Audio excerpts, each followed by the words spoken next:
Fanny Frappart, je suis arbitre de foot depuis 1996 maintenant.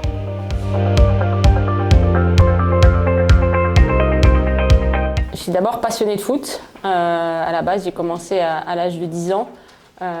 Et après, j'ai voulu me tourner vers l'arbitrage, apprendre les règles. Du coup, je me suis retournée vers mon district. Et c'est à ce moment-là que j'ai démarré mes premiers pas d'arbitre. J'ai démarré par les U10, U9. Et du coup, ce qui m'a fait démarrer. Après, on fait les catégories de U13, U15, U17. Donc voilà, à chaque année, il y avait une petite étape de franchie. Et du coup, on reste dans l'arbitrage et puis on devient de plus en plus passionné. On se rappelle toujours de la première personne qui vous a lancé dans l'arbitrage ou qui vous a donné la possibilité d'arbitrer, le premier observateur. Après, il y a aussi 3-4 personnes qui, à des moments clés, vous ont donné la possibilité d'évoluer, que ce soit quand j'étais jeune arbitre de la fédération, après en Ligue 1, à l'UEFA ou à la FIFA. Donc moi, c'est plutôt ces parcours-là et ces timings d'évolution qui me resteront.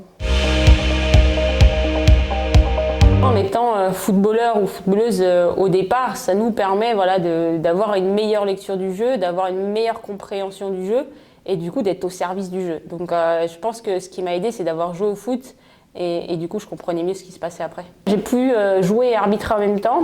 Je pense que ça m'a permis d'évoluer des deux côtés, de comprendre que la difficulté d'un arbitre, c'est-à-dire décider dans un instant précis, et en même temps, de l'autre côté, d'être aussi celui qui connaît aussi les règles.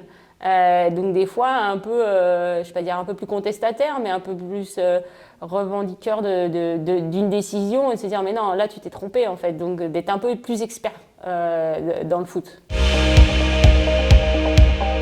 À chaque fois que je rentre dans un stade où il y a du monde, où il y a de l'ambiance, donc là je me rappelle de la finale à la Coupe de France, mais aussi le quart de finale au Barça sur un match de foot féminin, l'Euro la saison dernière. Donc en fait je me rappelle vraiment de ces ambiances de stade, pas forcément de la performance sur le terrain, mais plutôt ces ambiances-là. Pas forcément des finales du coup parce qu'il y a des stades, je me rappelle à l'Euro l'année dernière sur le quart de finale qu'on a fait entre l'Angleterre et l'Espagne, c'était la folie et en fait c'était juste un quart de finale.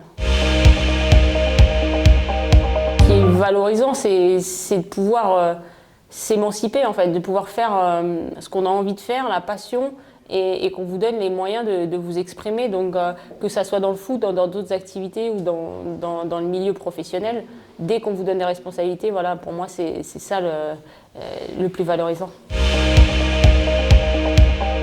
C'est plus simple, forcément, parce qu'à l'époque, il y avait très peu de femmes qui arbitraient. Là, il y a plus de joueuses, il y a des modèles, il y a des exemples et maintenant on sait que c'est possible.